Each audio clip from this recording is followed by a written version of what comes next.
Right now, at this exact moment, you are far more powerful than you realize. Not because you control the world around you, not because you can force outcomes, but because, whether you use it or not, you possess a space. A space between what happens to you and how you respond. Most people never notice this space.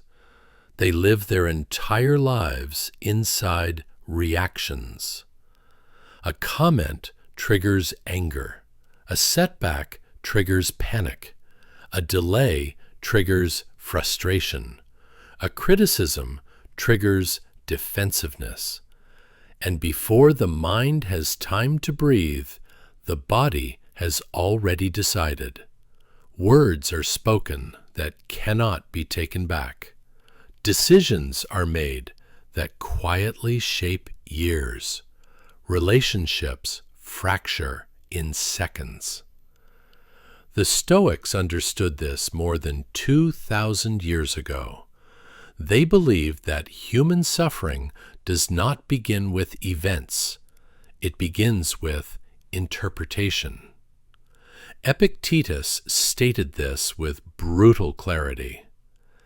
It is not things themselves that disturb us, but our judgments about them.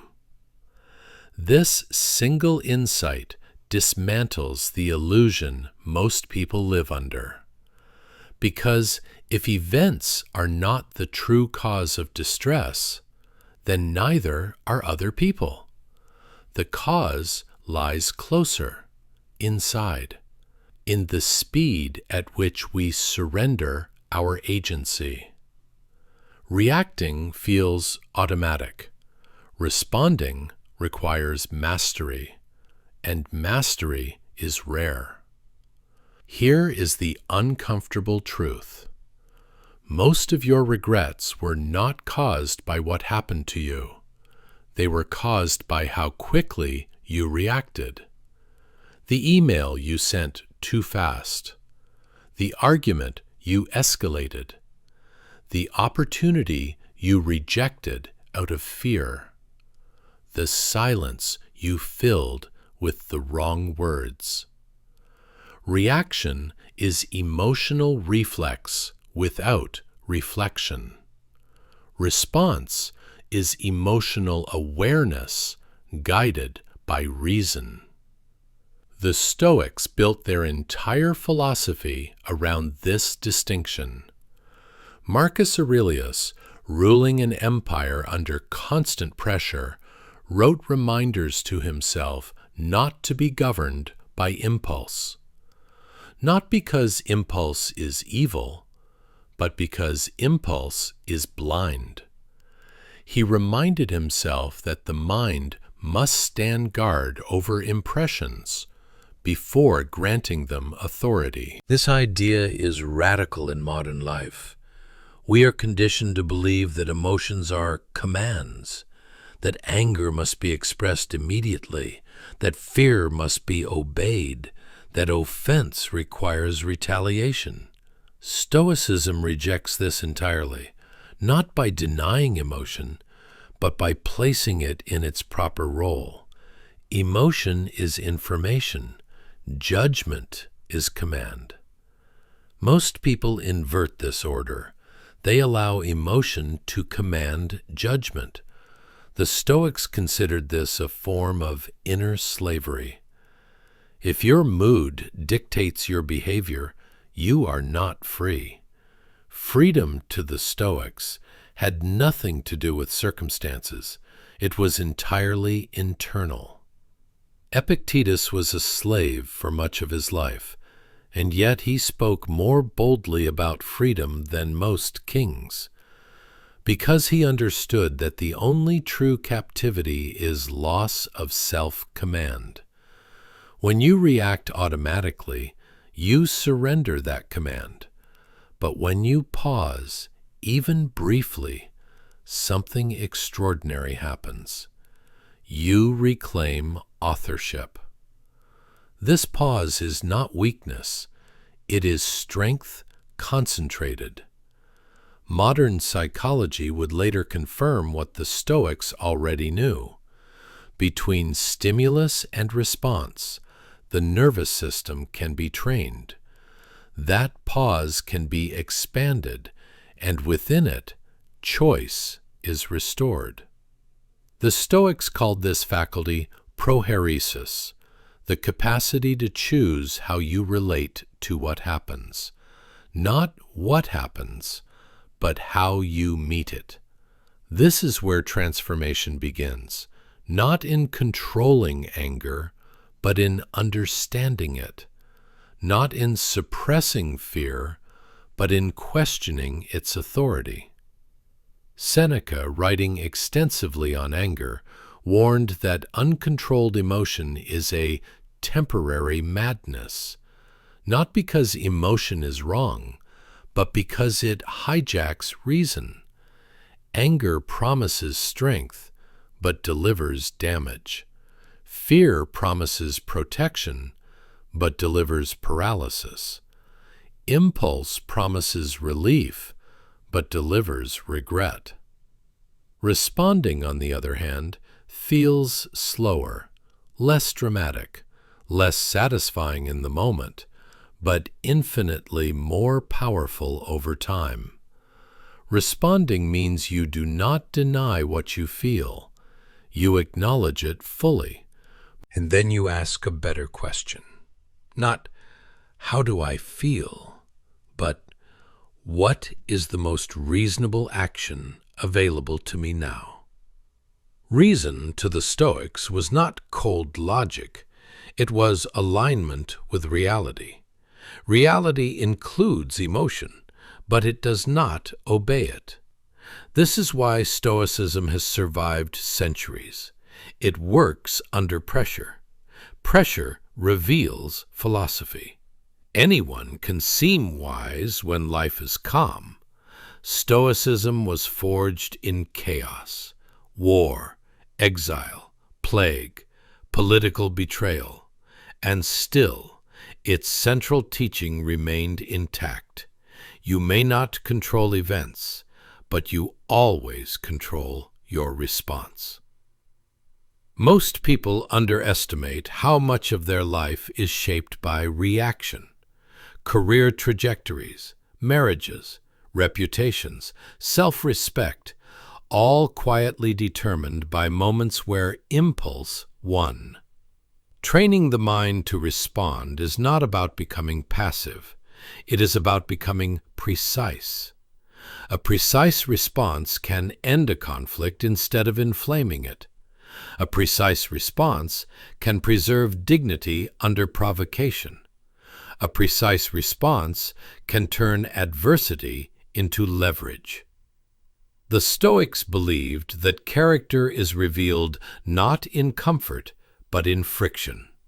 Friction exposes habit. Habit reveals discipline, or lack of it. Right now, the world is optimized for reaction. Notifications, outrage cycles, instant opinions, endless provocation. Everything pushes you toward immediacy. Stoicism pushes you toward sovereignty. Sovereignty over your inner life. This is not self-help. This is self-rule. And self-rule begins with training the pause. In the next part, we will go deeper into why the brain prefers reaction, how the Stoics dismantled this tendency, and how you can begin strengthening the space between stimulus and response without suppressing who you are. To understand how to respond rather than react, we must first confront an uncomfortable reality. The human mind is not naturally calm. It is fast, defensive, pattern-seeking, biased toward survival. This is not a flaw. It is inheritance. Long before modern life, the brain evolved to react quickly to threats. Speed meant survival. But the modern world no longer requires constant emergency responses, yet the nervous system behaves as if it does. Every criticism feels like danger. Every delay feels like loss. Every disagreement feels like attack. The Stoics observed this centuries before neuroscience. They did not have brain scans, they had observation. Epictetus warned that the first movement of emotion is involuntary. The initial surge of anger, fear, or desire is not yet a moral failure. It is a reflex. What matters is what follows. Whether the mind consents, whether judgment joins the emotion and turns it into action. This is where responsibility begins. The Stoics made a critical distinction between impressions and assent. An impression arrives automatically. A harsh word, a sudden obstacle, an unexpected loss. The impression carries emotional charge, but assent, agreement, is optional. When you assent too quickly, reaction takes over. When you delay assent, response becomes possible. This delay is the Stoic pause. It is not passive waiting, it is active discernment. Marcus Aurelius practiced this relentlessly.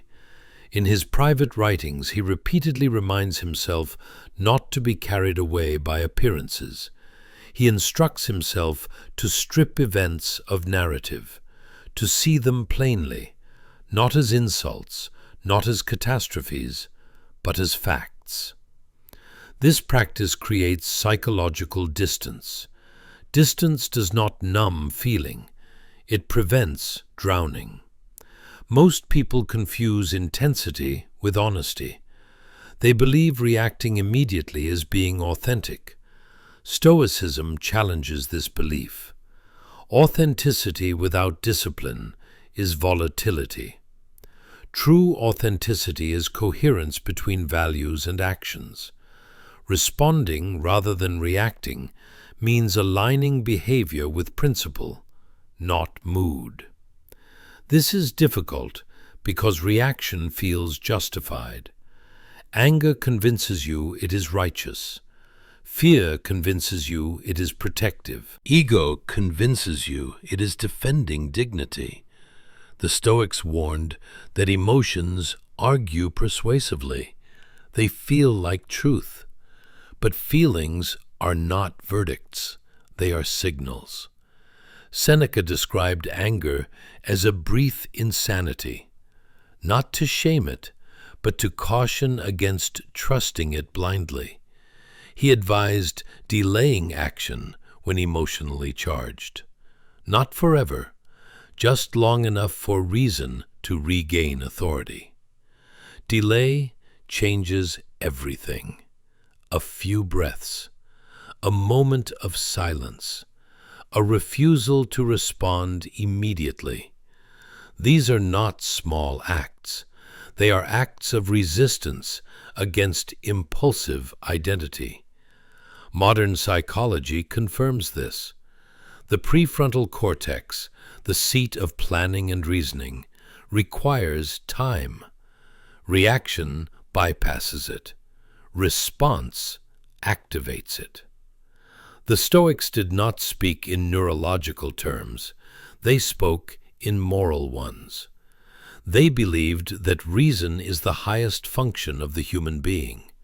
To surrender reason to impulse is to abandon one's nature.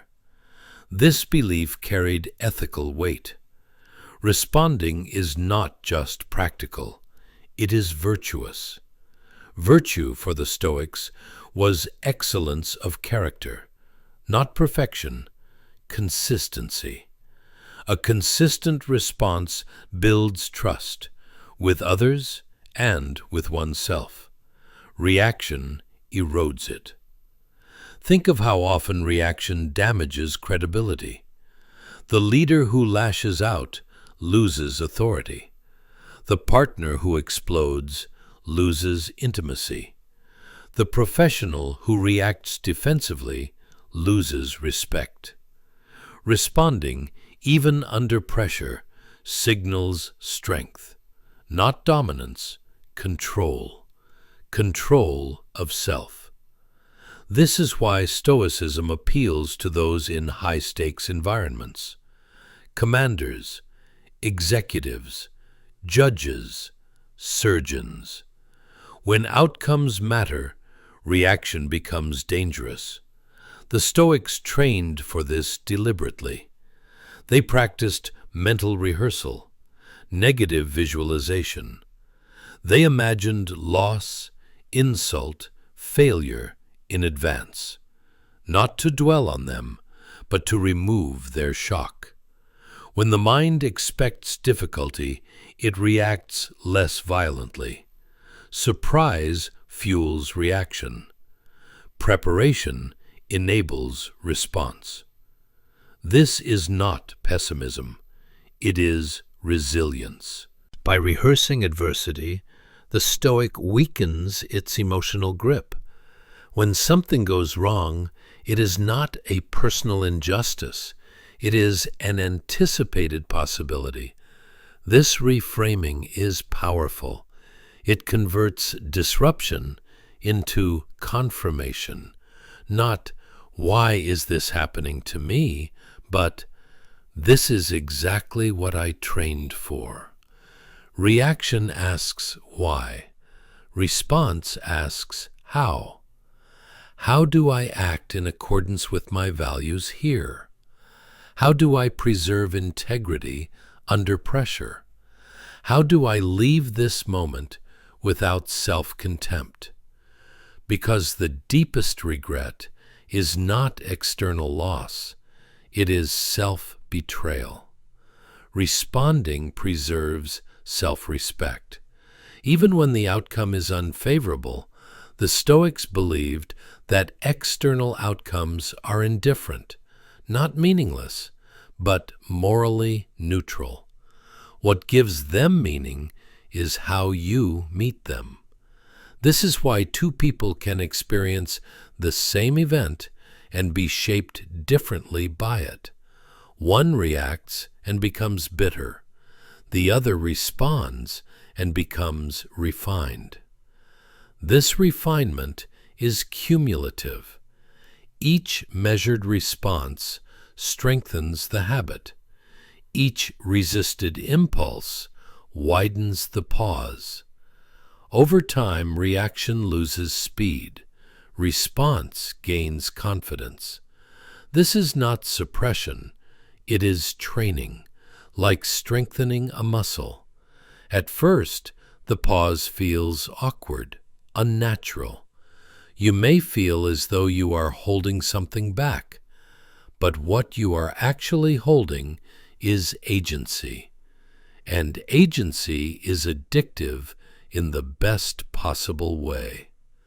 When you train yourself to respond rather than react, something subtle but irreversible begins to happen. Your identity shifts, not in how you present yourself, in how you experience yourself. Most people believe identity is built from opinions, achievements, and labels. The Stoics disagreed. They believed identity is revealed through conduct under pressure. Who you are is not what you claim, it is how you behave when events do not go your way. Reaction exposes dependence. Dependence on approval, dependence on control, dependence on emotional relief. Response exposes independence, not isolation, self-governance. This distinction changes how others perceive you. People may not articulate it, but they feel it. They feel the absence of emotional volatility. They notice that you are not easily provoked. They sense that you do not need to win every exchange. This creates psychological authority, not because you dominate, but because you are not dominated. Marcus Aurelius wrote that the best revenge is not to be like your enemy. He did not mean moral superiority. He meant freedom. To react is to let others dictate your inner state. To respond is to remain self-directed. This self-direction is rare, and rarity commands attention. Consider how quickly conflicts escalate. Most arguments are not about substance. They are about reaction. One reaction triggers another. Pride clashes with pride. Ego defends ego. Reason leaves the room. The Stoic interrupts this cycle, not by conceding truth, by refusing escalation. This refusal often unsettles others. They expect retaliation. They prepare for defense. When it does not arrive, something shifts. The emotional dynamic collapses. Control returns to the one who did not react. This is not manipulation. It is composure. Composure disarms. Seneca observed that calm cannot be mocked. Anger invites resistance. Calm invites reflection. This does not mean others will always respond rationally, but it means you will not abandon yourself to meet them there. Responding also changes how you relate to failure. Reaction treats failure as identity. Response treats it as information. When something goes wrong, reaction says, "I am threatened." Response says, "I am learning." This orientation protects dignity. It allows you to correct without humiliation, to improve without self-contempt. Stoicism is not about avoiding emotion. It is about refusing to be ruled by it. This refusal builds internal stability. Stability creates trust. Others trust you with responsibility, with leadership, with complexity, because they sense that pressure will not fracture you. This is why Stoic principles appear repeatedly in military and executive contexts. High stakes demand emotional regulation. Reaction increases risk. Response manages it. The Stoics understood that emotional control is not repression. It is prioritization. You feel everything, but you choose what acts. This choice strengthens self-respect. Self-respect is quiet. It does not seek validation. It does not require explanation. It simply remains intact. Most people spend enormous energy repairing damage caused by reaction, apologizing, rationalizing, explaining. Responding reduces this waste. It simplifies life. You become predictable in the best sense, not rigid, reliable. Reliability is attractive in friendships, in partnerships, in professional settings. People feel safe around those who respond. They know where they stand. They do not walk on emotional landmines. This safety deepens connection. Ironically, emotional restraint often creates more intimacy than emotional display, because it signals presence, not overwhelm. The Stoics also warned against another trap, the desire to appear calm. Performative restraint is still ego-driven. True response is internal. It does not need to be noticed. It does not need credit. It simply chooses the most reasonable action available. This humility is essential. Marcus Aurelius reminded himself repeatedly that he was not special, not exempt, not above human weakness. This awareness prevented arrogance. Responding is not about superiority. It is about responsibility. Responsibility for your own mind, your own conduct, your own peace. Peace to the Stoics was not comfort. It was alignment. Alignment between reason and action, between values and behavior, between what you believe and how you live. Reaction fractures this alignment. Response restores it. Over time, responding becomes instinctive. The pause shortens. The clarity sharpens. You no longer feel deprived by not reacting. You feel empowered because you have proven to yourself that impulse does not own you. This proof accumulates. It builds a quiet confidence, not bravado, confidence without noise.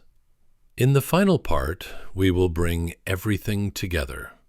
How to live this consistently, how to maintain composure in a reactive world, and how Stoicism ultimately transforms not just how you act, but how you endure, relate, and lead. At a certain point, responding rather than reacting stops feeling like a technique. It becomes a way of being. You no longer think in terms of restraint. You think in terms of alignment. Alignment between what you feel and what you allow to guide you.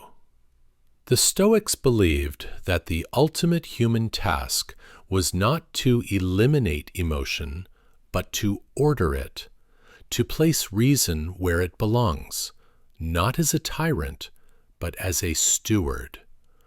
When reason governs, emotion serves. When emotion governs, reason obeys. This hierarchy determines the quality of a life. Marcus Aurelius returned to this idea constantly, not because he mastered it once, but because mastery requires renewal. Every day presents new provocations, new frustrations, new opportunities to abandon oneself. Stoicism is not a philosophy you graduate from. It is a discipline you return to. Responding rather than reacting is not about being calm at all times. It is about being faithful to yourself under pressure. Pressure reveals priorities. When you react, you prioritize relief. When you respond, you prioritize integrity. Integrity is not dramatic. It does not announce itself, but it endures. The Stoics measured success internally. They did not ask whether they were admired. They asked whether they were governed by reason, whether they acted in accordance with nature, not impulse. This orientation frees you from the exhausting need to manage appearances. You no longer chase approval. You no longer fear disapproval. You no longer negotiate your values for comfort. This freedom is profound. It simplifies decisions. It clarifies boundaries. It reduces inner conflict. Because inner conflict is often the result of reacting against one's own standards. Responding resolves this conflict. It allows you to act once, cleanly, instead of reacting repeatedly. There is another consequence that few people anticipate. When you consistently respond rather than react, time slows down. Not literally, psychologically. You experience moments fully. You notice options others miss. You see beyond the immediate emotional horizon. This expanded perception is power. Not power over others, power over self. And self-mastery, to the Stoics, was the highest achievement available to a human being. External success was uncertain. Character was not. Epictetus taught that no one can harm you unless you cooperate. Reaction is cooperation with disturbance. Response is refusal. Refusal to surrender judgment. Refusal to outsource peace. This refusal is not hostile. It is quiet, firm, unnegotiable. Living this way does not make life easier. It makes it cleaner. Pain still occurs. Loss still arrives. But suffering decreases because resistance to reality dissolves. You meet events as they are, not as threats to identity, not as insults to ego, but as circumstances requiring choice. Choice restores dignity, even in defeat, especially in defeat. The Stoics believed that how you lose matters more than whether you win, because loss is inevitable. Character is optional. When you respond rather than react, you choose character repeatedly. This choice accumulates. It builds a life that feels coherent, a life you do not need to escape from, a life you can stand behind.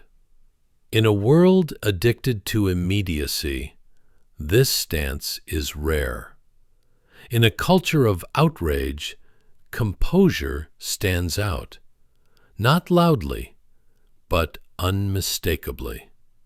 If this reflection has resonated, it suggests you value depth over distraction.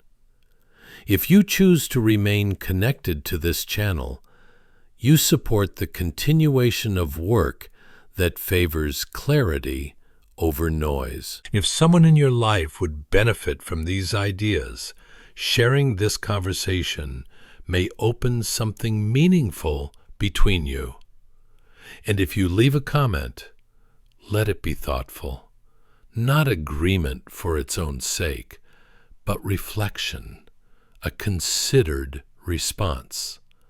That kind of engagement is not only appreciated, it is the very practice this philosophy encourages. The Stoics did not promise happiness. They promised freedom. Freedom from being ruled by impulse. Freedom from being pulled apart by emotion. Freedom to respond fully, deliberately, and with dignity, no matter what the world places before you. And that freedom remains available in every moment, in every pause, in every choice you make next.